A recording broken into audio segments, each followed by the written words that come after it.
The day my boss slid that pay cut document across the table, she thought she had trapped a single mother with nowhere to go.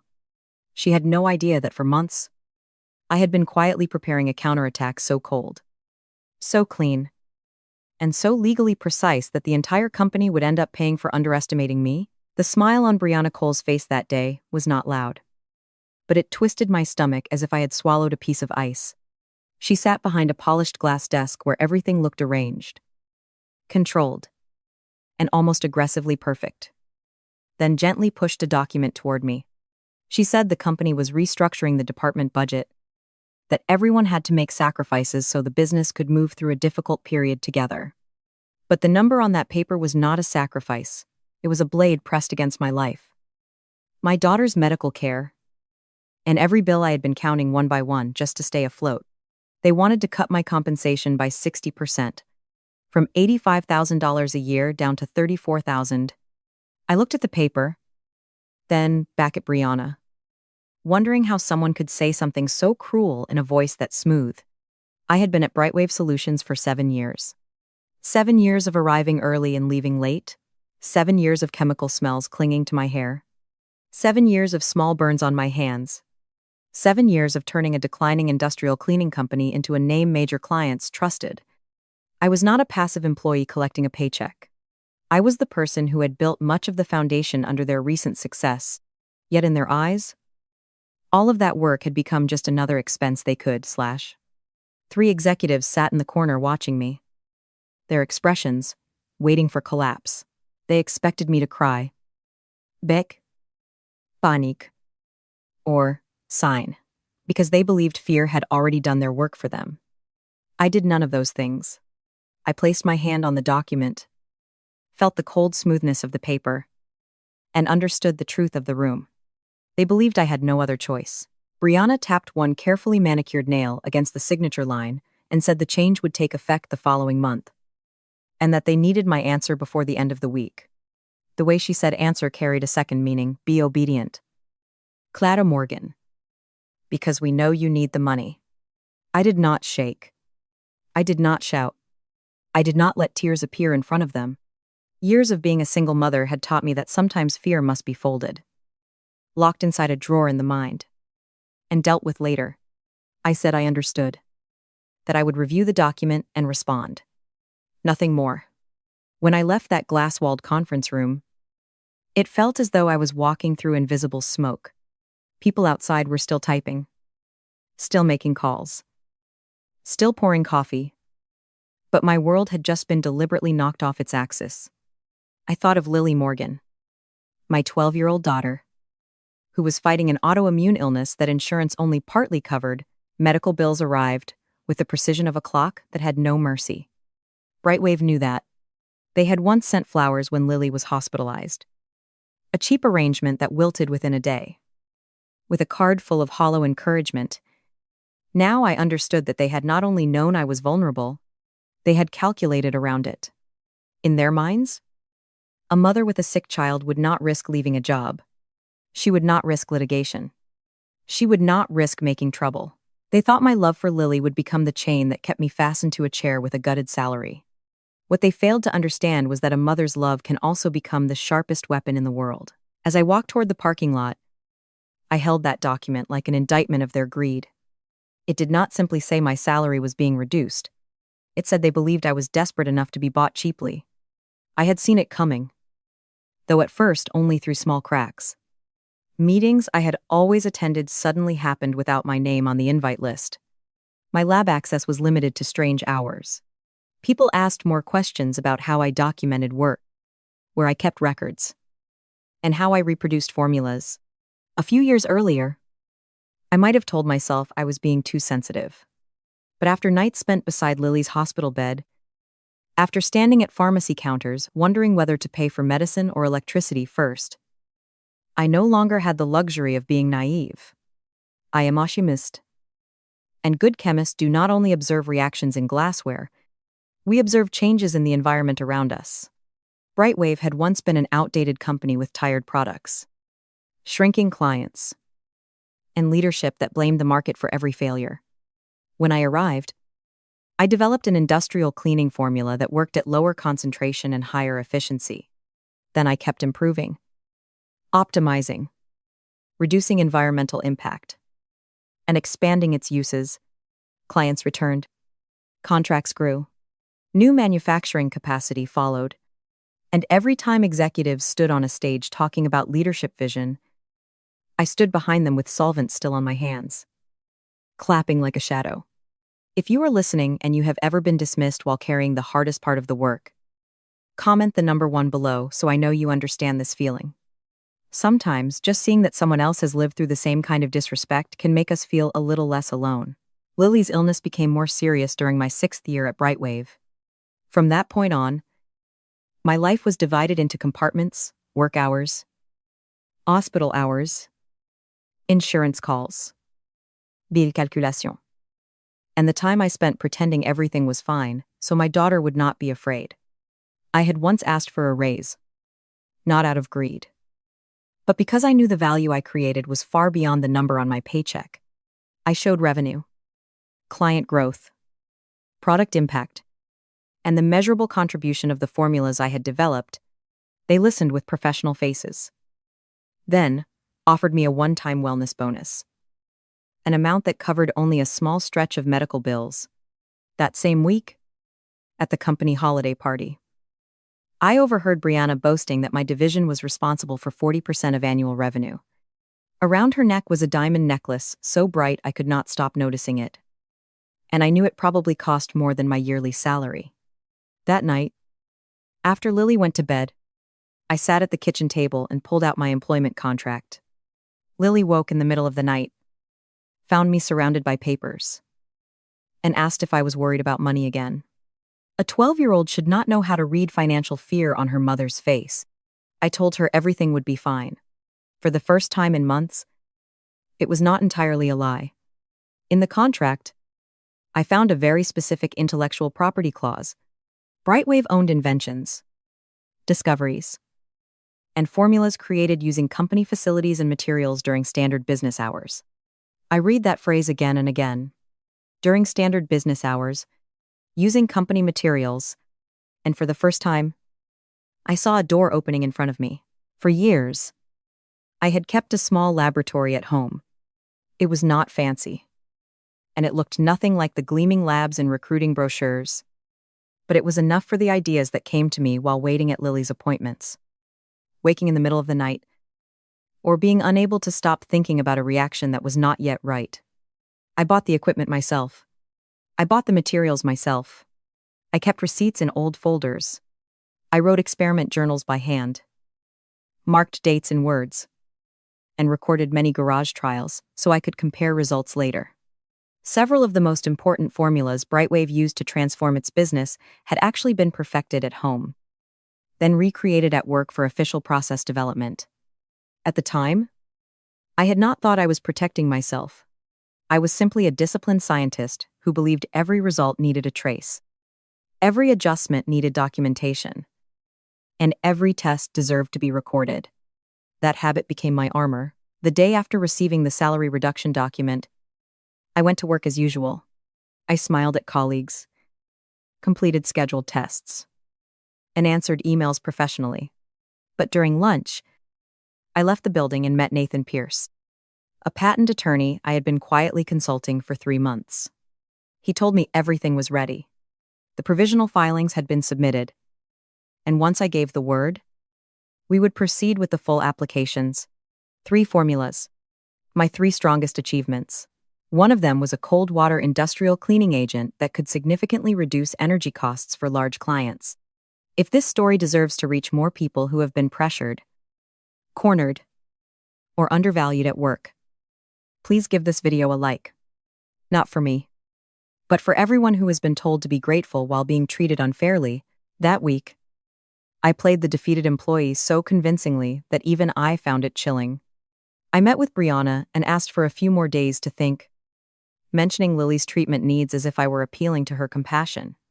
She tilted her head and performed sympathy, but there was calculation in her eyes.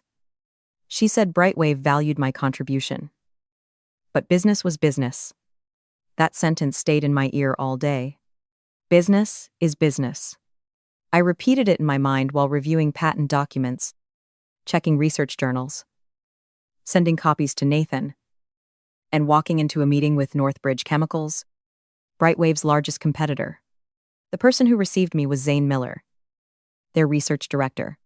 He did not pity me, and he did not turn my situation into a drama. He reviewed my portfolio, asked sharp technical questions, and said plainly that my work was exceptional. He offered me a senior research director position with a starting salary of $175,000 a year, plus a research budget and my own team. The number made me silent for a few seconds, not because I doubted I deserved it, but because I had been underpaid for so long that fairness felt almost unfamiliar. It was double my current salary, and many times higher than what BrightWave was trying to force me to accept. I told him I was interested, but there was something else we needed to discuss first. This was not simply about changing jobs. I needed a place that recognized my intellectual property as mine. And if BrightWave attacked, I needed to know I would not stand alone. Zane listened carefully, then nodded.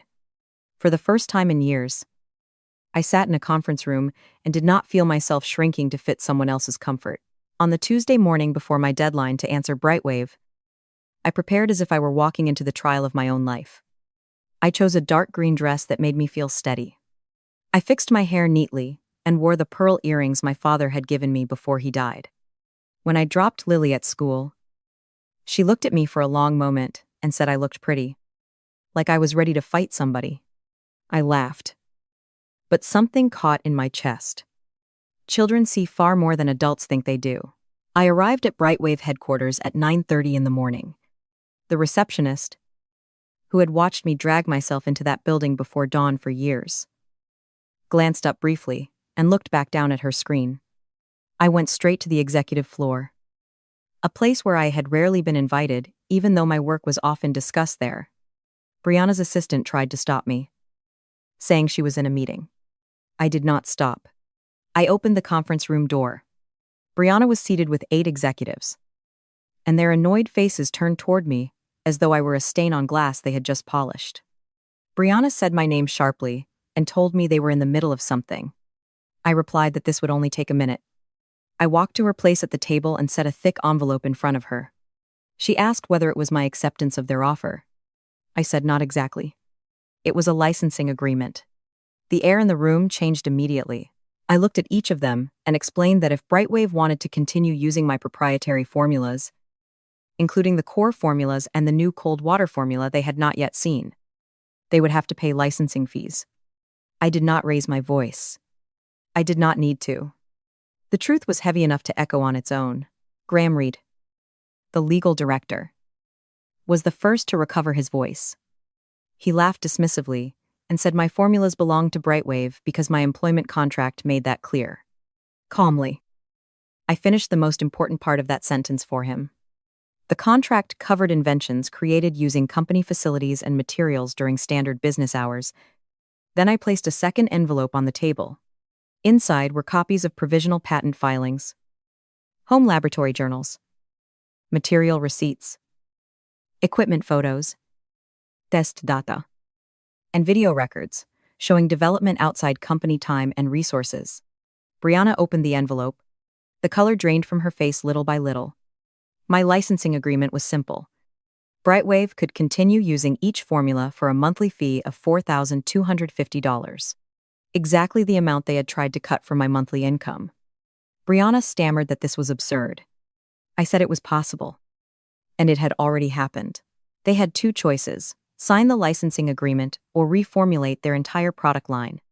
I reminded them that the second option could cost millions in research, manufacturing changes, retesting, recertification, and, most importantly, a client loss during transition. The executives looked at one another. They knew I was right. My formulas were the backbone of BrightWave's recent growth. If you are following this story and want to hear more about how workers protect themselves from quiet coercion and corporate pressure, and subscribe to the channel right now. Stories like this are not just entertainment. They remind us that silence is not the only option. Graham threatened to take me to court. I nodded. because that was exactly the response I had expected. I told them they could sue, but discovery would be interesting. Emails about how to push me out while keeping my work. Conversations about my daughter's illness making me financially vulnerable. Internal notes about restricting my lab access before presenting the salary reduction. To be honest, I did not have all of those emails, but I saw their reactions. And their reactions told me those emails existed. For several seconds, the conference room was so quiet I could hear the air system running. Brianna stood abruptly, her chair scraping hard against the floor, and ordered everyone out except me. When the door closed, her polished executive mask fell away. She asked if I had any idea what I had done. She said BrightWave had given me opportunities, that they had made me. I laughed softly. Not because it was funny, but because I realized people can tell themselves a false story for so long that they start believing it. I told her I had created more than $40 million in value for the company, while they paid me less than 1% of that. I had worked weekends, holidays, and even carried research notes into hospitals while Lily slept after treatment. They knew I was devoted. And they had turned that devotion into something to exploit. Brianna asked whether this was revenge. I looked directly at her and said no. This was business. Just like cutting my pay had been business. Brianna narrowed her eyes, her voice dropping into a threat. She said BrightWave had resources I could not imagine. That they could drag me into a legal battle so long, I would collapse before I ever won. If I had been the Clara of a few years earlier, I might have been afraid.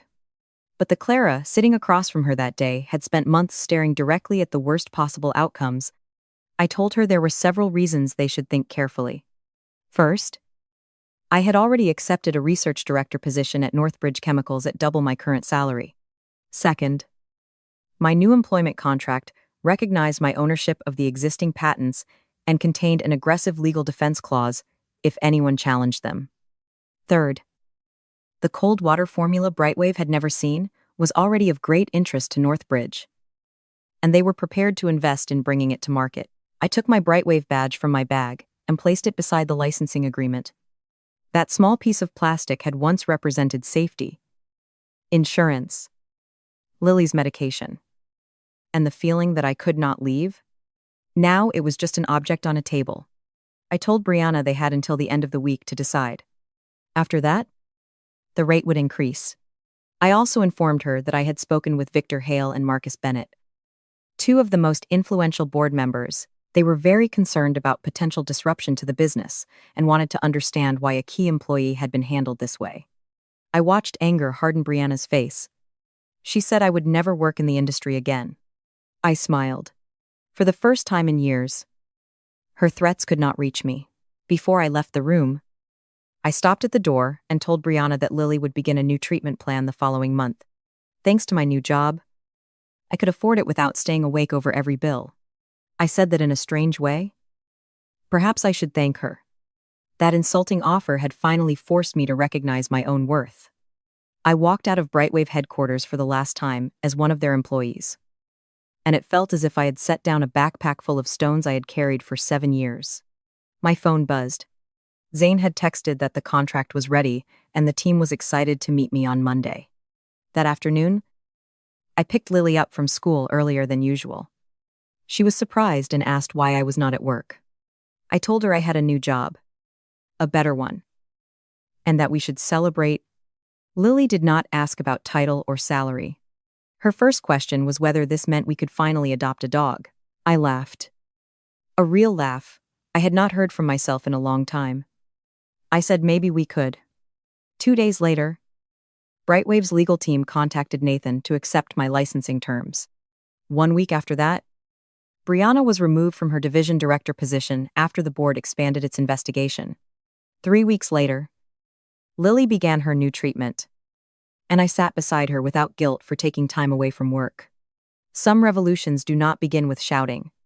They begin with a woman sitting quietly, reading a contract carefully, keeping receipts, and deciding that her silence will no longer mean obedience. My first day at Northbridge Chemicals felt like stepping into a version of my life I had never dared to imagine. Zane did not wait for me in his powerful office. He came down to the lobby to greet me. a small gesture that said more than he probably realized. He introduced me to the research department with a sentence that made me swallow hard. This is the innovator who will help us reshape the market. Not support staff. Not the person in the lab. Not a name forgotten in the acknowledgments. He opened the door to my new office and laboratory. The space was twice the size of my old one and had been prepared according to the specifications I had sent. 4 researchers were waiting for me. 2 women and 2 men, each with expertise that complemented mine. This was my team. Not me supporting someone else's team. Mine? The feeling was strange and almost painful. A researcher named Maya Brooks said she had read my cold water formula proposal and thought the molecular architecture was brilliant. She had some ideas about stabilization if I was open to collaboration. Collaboration, not credit theft. Not someone quietly placing another name above mine. Actual scientific exchange. All day, I kept waiting for the trap. The hidden agenda. The price attached to being treated decently. There was none. That evening, when I picked Lily up from my neighbor's house, she studied my face and said I looked different. I asked different how. She said I looked like I had the time we went to the ocean. When I took off my shoes and ran into the edge of the waves, laughing, as if I had forgotten every bill in the world. Children see what adults try to hide. And Lily saw me beginning to return to myself. On the way home that evening, we stopped at an animal rescue shelter. At first, I only meant to look. But then a one-eared shepherd mix named Scout leaned against Lily's leg and looked up at us with hopeful amber eyes. Some decisions seem enormous until they arrive. And then they are simple. Lily bent down to stroke Scout's back, and I watched my daughter's face brighten, in a way illness had stolen from her for too long. While we filled out the adoption paperwork, Lily whispered, asking if this was really happening. I told her it was. New job. New dog. New chapter. That night, Scout curled at the foot of Lily's bed, and I stood in the doorway watching my daughter sleep. For the first time in years, I allowed myself to feel proud, not only because I had outmaneuvered BrightWave, but because I had stood up in a way Lily could learn from. My phone lit up with a message from Nathan. He said the board investigation at BrightWave was expanding. There were rumors of a financial review, and I had started an avalanche. I had not entered this situation intending to bring down my old company. I only wanted what was rightfully mine. But systems built on exploitation have weak foundations. Push in the right place, and the cracks spread. Over the next few weeks, I settled into Northbridge. My team refined the cold water formula for industrial use, and Zane fast-tracked it toward production. At the same time, Lily began responding well to the biologic treatment that insurance had once dismissed as experimental. For the first time, I did not look at a medical bill as if it were a sentence. I thought the BrightWave chapter was finished. I was wrong. A call from an unfamiliar number came while I was in the lab, and the woman on the line introduced herself as Iris Lane, a young chemist still working at BrightWave. As soon as Iris said she worked at BrightWave, my body raised its defenses. I asked how she had gotten my number. She said through Helen Ward in Human Resources, then quickly explained that she was not calling on behalf of the company. She was calling because people in the lab had heard about the patents and the licensing agreement, and BrightWave was now trying to recreate my formulas so they could avoid paying me. I stepped away from the shared work area and lowered my voice. That did not surprise me. But Iris said the worrying part was that Graham was pressuring the research team to reverse engineer my work, forcing double shifts. And when someone mentioned that this might violate my patents, he said they only needed to change enough to get around the legal details. Heat moved through my blood, but I kept my voice steady. I asked why she was telling me. Iris was quiet for a moment. Then she said because it was wrong. Because she had heard what they had done to me. They heard how they had tried to cut my salary while knowing about Lily's illness. Then she said her sister had lupus. So she knew what bills like that looked like. After the call, I contacted Nathan immediately. He was not surprised. He said this was the standard playbook for companies in that position, find a workaround different enough to claim it was not infringement. I asked if they could do that. Nathan said possibly, because patent protection covered specific formulations. But if they changed enough, they might create a new version on paper. That evening, I could barely taste dinner. Lily asked if work was okay while secretly sliding a piece of chicken to Scout under the table. I told her it was a puzzle I was trying to solve. She asked if it was a science puzzle or a people puzzle. I smiled. Both. After Lily went to bed, I spread my personal research notebooks across the kitchen table. Not the official records from BrightWave, but my private notes from all the nights I had worked at home. Looking through them, I realized what the patent filings did not fully show. My formulas were not just ratios of chemicals. They were a system of thought. The way I selected surfactants, balanced performance with environmental impact, predicted secondary reactions under different industrial conditions, and designed for stability, formed a framework BrightWave could not copy simply by swapping a few ingredients. If they wanted to play the workaround game, I needed to think wider than they did. The next morning, I requested a meeting with Zane and Northbridge's legal team. I explained Iris's call, the risk that BrightWave would try to avoid the patents, and a new proposal.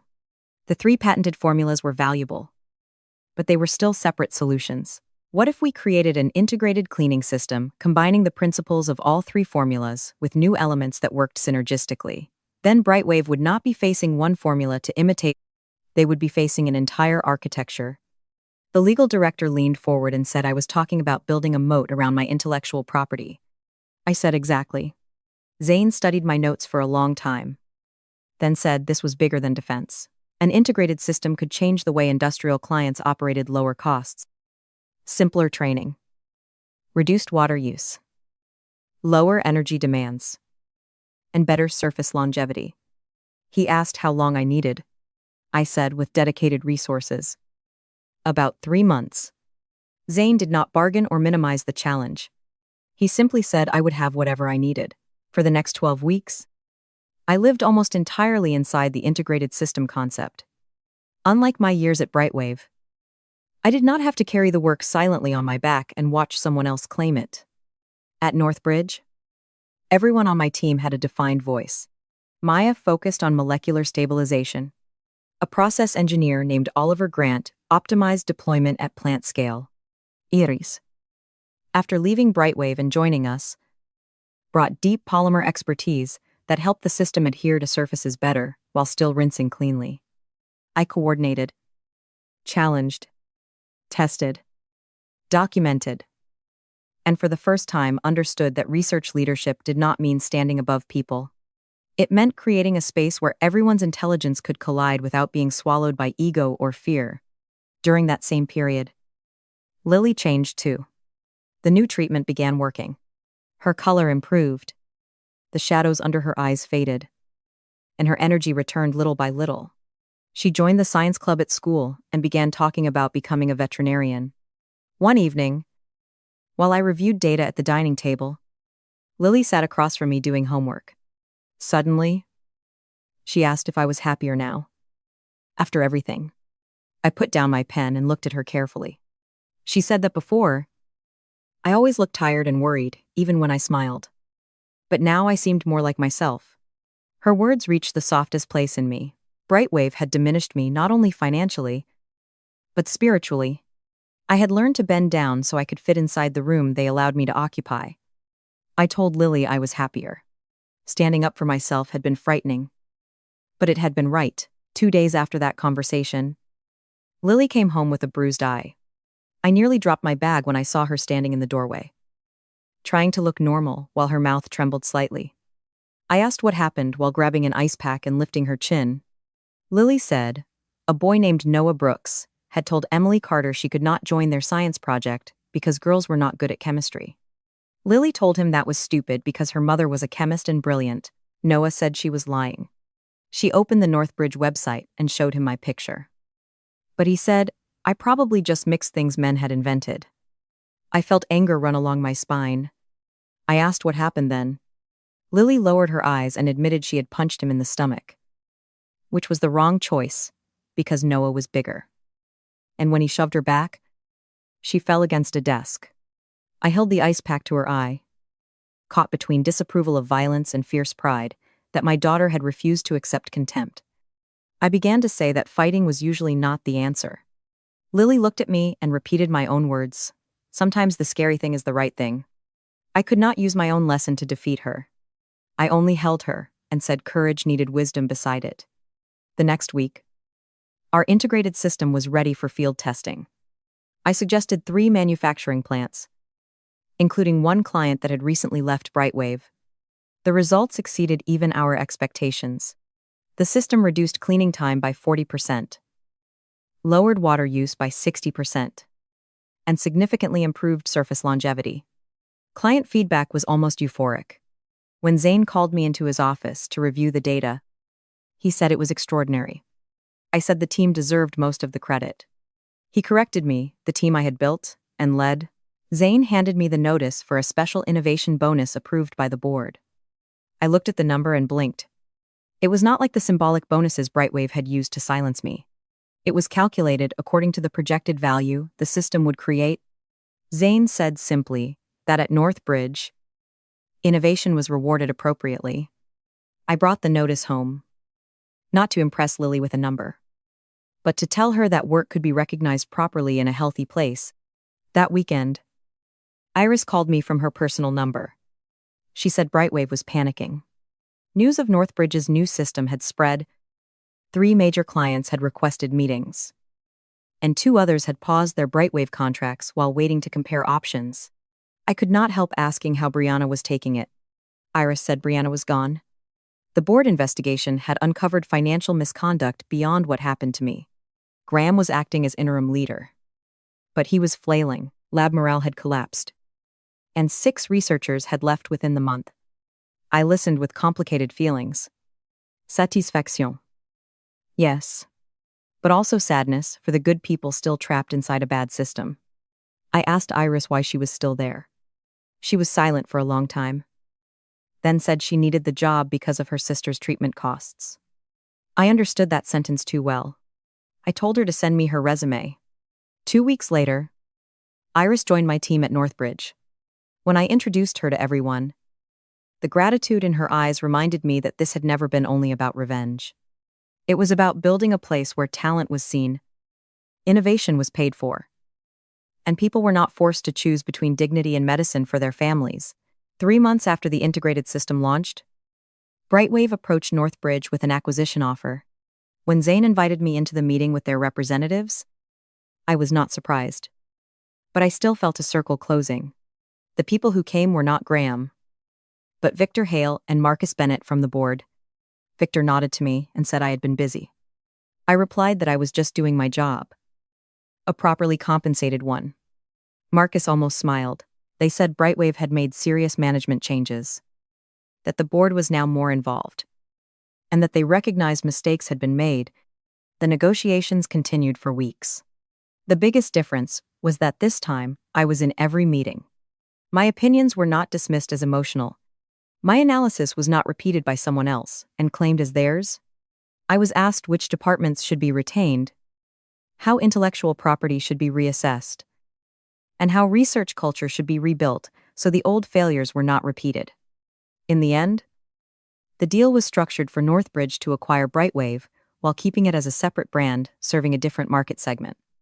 After the terms were finalized, Zane told me they wanted me to oversee research and development for both divisions, with the corresponding title and compensation.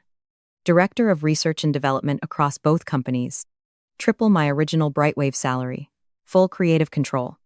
When I told Lily, she high-fived me so hard, my palm stung.